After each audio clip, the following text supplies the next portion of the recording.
Hey, this is Beverly Bozeman. I am the creator of Speak Queen, an encouraging platform for women.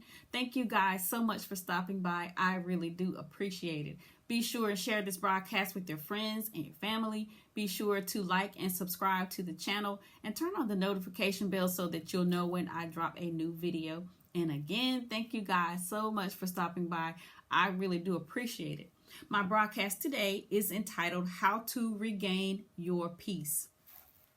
And I know that we all can really benefit from knowing how to regain peace, because there's always something or somebody gnawing at, scratching at, chipping off our peace or trying to just keep us from having it. So I hope that you guys really get some good information from this broadcast today, because this is what I literally applied to my life years ago when my peace was taken away. So I heard a song by Fred Hammond the other day, and it was entitled This Is the Day. It's an old school song. You can probably go to iTunes and find it, or even look it up in the YouTube search bar, and you'll hear the song, probably see a video or two. It's a classic, right? He just made it more up tempo, but it's a really good song. And in the beginning, he's encouraging the listener over music, and he says, serve notice on depression. And then he goes on to list these other things to serve notice on. And I heard this song years ago, and I've been hearing it throughout the years, but it was something different. I don't know what it was, but it was something different about hearing it the other day. And when he said, serve notice, so many thoughts just ran through my mind. I was driving, so I couldn't, write anything down. I couldn't record it. But it just had so many thoughts going through my mind. And one of the things that came through my mind was, I wonder how many people know that they have the power to serve notice on the things that are affecting their peace.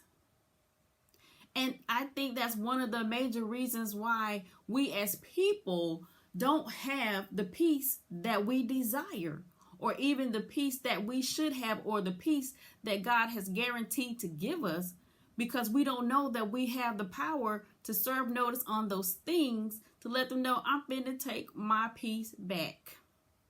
I wonder how many people, that was just, a thought that went through my mind. And then I, kind of had a flashback to when I had to get my peace back. There were a couple of things that I had to do, and I'm just going to share a few with you and, kind of make it compact so that it'll be easy for you to apply. So one of the things that I did was to identify what I considered as peace. Everybody doesn't have the same definition of peace. So you got to determine what peace is to you. For some people, it's solitude. They just have to have times when they are alone. For some people, peace is having the comfort or the security in knowing that they are loved, or that their family is okay, or that they have freedom. Some people just have everybody has a different definition of peace. And that's one of the first things that you have to do to regain your peace, is to determine what you consider peace to be, right? And then the next thing for that's kind of like 1A. 1B is to find out what it is or who it is that's affecting your peace. Yes, I said who. And I know you're shocked. I know you just can't even believe I said who. The fact that there would be a person or people who would affect your peace, ma'am, yes, ma'am. But it's up to you to determine what or who is affecting your peace. Now, when I say that it is a person or people that's affecting your peace, these folks may not even know. If you have a neighbor, friend, or family who's always calling to let you know what they are going through, and by the time you get off the phone with them, you feel like you just got ran over by a truck. That could very well be the person and or the thing that is affecting your peace. When you get off the phone with somebody, you're supposed to be better for it. If you have that special gift from God to be able to listen to people and counsel them, or just be a shoulder to cry on, then when you get off the phone with them or they leave your presence, you're not going to feel that way. So that's an identifier right there. When you are done interacting with the person and you are just so drained, or you literally like ache in your body, or your spirit is just so done and you got to go lay down somewhere, that's an indicator. That person, or listening to people whine, complain, gossip, that affects your peace. So 1B to that is find out what or who is taking your peace. Number 2, eliminate or alter the thing. And when I say eliminate, I don't mean in a negative way when it comes to the person or the people. I mean, once you evaluate how they affect you or how they affect your peace, you might have to eliminate the type of conversations that you have with them. Or you might have to modify or alter the amount of time you talk to them in a day, in a week, in a month, however. And here's a side note.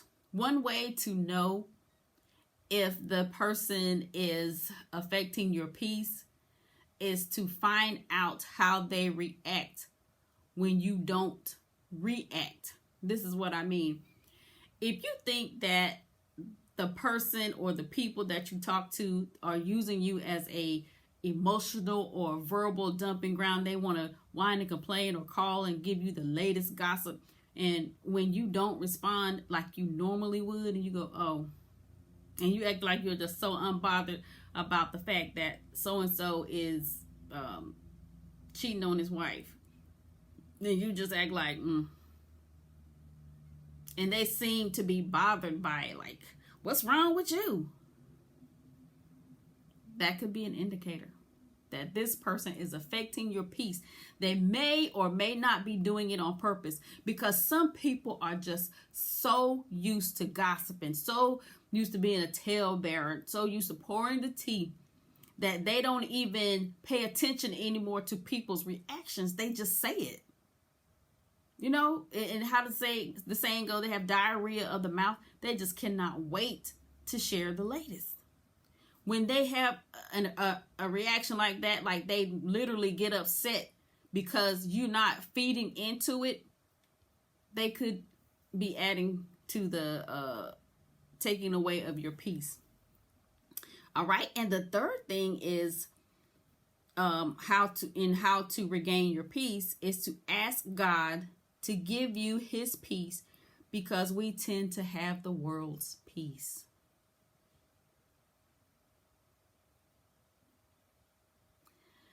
When I realized that, you could have knocked me over with a feather. I won't no more good. I grew up in church, so I know, a little bit about what the Bible says when it comes to peace, and the peace and tranquility and of the Lord, and the world's joy and the world's peace and all of that. But I never really considered how we take it on. We take on the world's peace because we don't know what God's peace is. We don't know what God's peace is. We can go to the Bible and find out what God's peace is, but we can also spend time in his presence, having that solitude and asking God to give us his peace. Because the old song that I grew up listening to in church was like, this joy that I have, the world didn't give it to me and the world can't take it away. Peace, joy. We're going to kind of put that in the same category. But we attach our peace to things that can change. Things that can be here today and gone tomorrow. We can have peace with hanging out with specific people, but once we find out that they're up to no good or they're not good for us, then we start to worry about it, and that takes away our peace. So getting with God to ask him to give you his peace is part of how we regain our peace. Number 4 is we serve notice. Just like Fred Hammond said to do it, that's what we're going to do. We're going to serve notice on the thing. Sometimes your peace can be chipped away by anger, depression, fear, complacency. But we have to be honest with ourselves. Sometimes the thing is something that we allow. It's not always what people do to us. If we know that we need to forgive folks and we choose not to do it, then there are repercussions behind that. And it causes anger and fear, anxiety, complacency, and bitterness, and all of that stuff. So we have to identify those things, and we have to serve notice. And the definition for serving notice, it means to make aware or warn that something is going to happen. I am really big on saying things in order to see them. The Bible says you will have whatever it is that you say.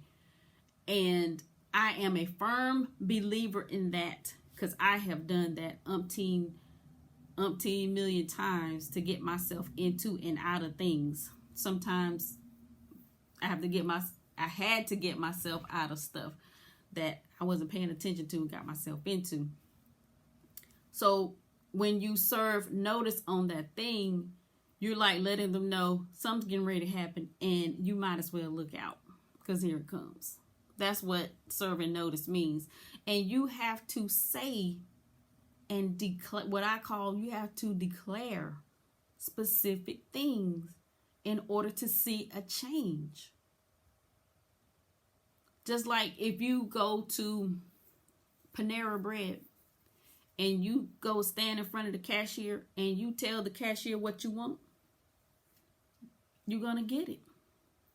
If you go and stand in front of them and you don't say what you want, how do you expect to get something?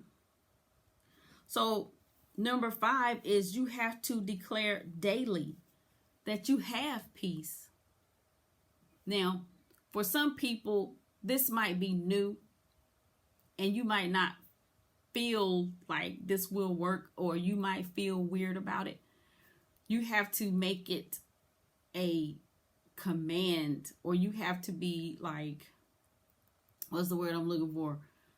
You got to be bold about it. For some people, they can say, I have peace.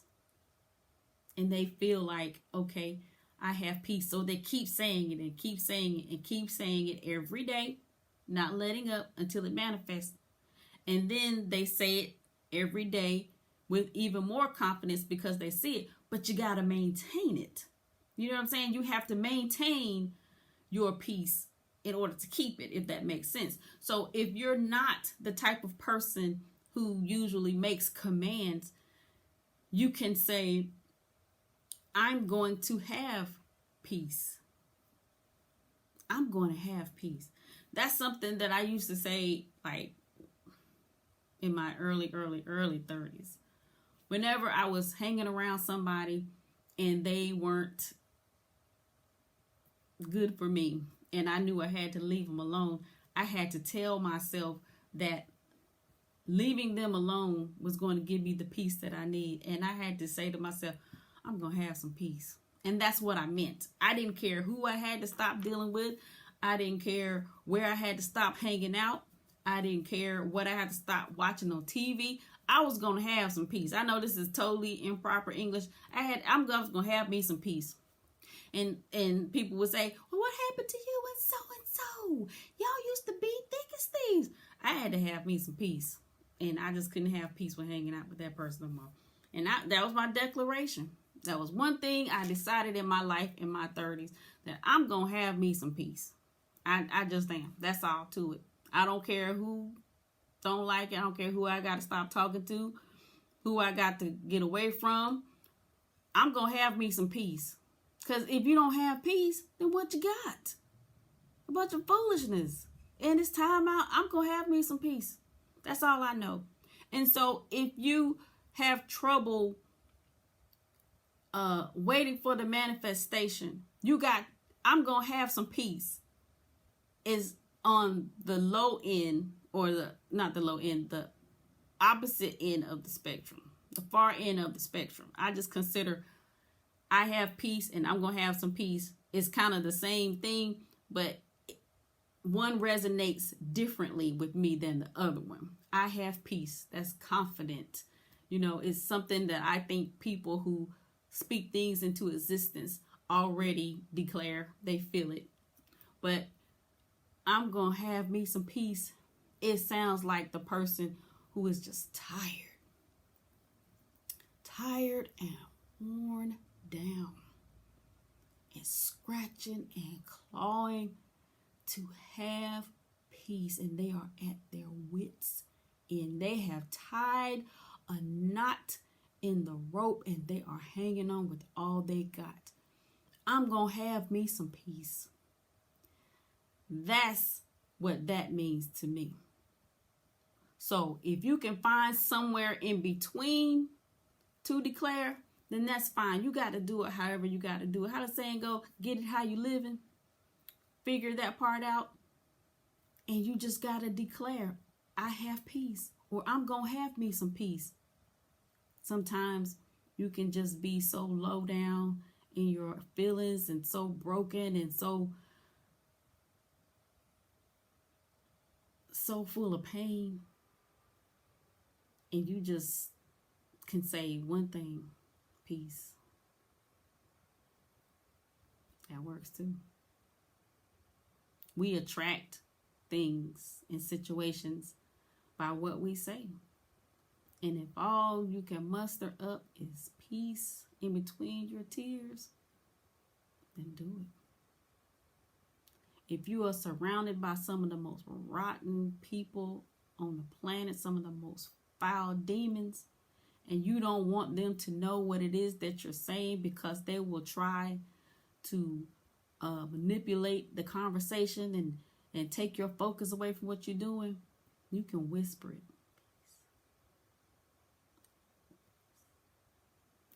Or just find your place of peace with that declaration. But anyway, I'm going to recap. Determine what your peace is. Find out what or who is taking your peace. Eliminate or alter the thing or person. Ask God to give you his peace because we tend to have the world's peace. Serve notice on the thing and declare daily, I have peace, or I'm going to have some peace, or peace. All right, that is about it. Thank you guys so much for stopping by. I really do appreciate it. Be sure and share this broadcast with your friends and your family. Remember to release your genius. Pull off the impossible every day. You will have whatever it is that you say. So be positive when you speak, Queen.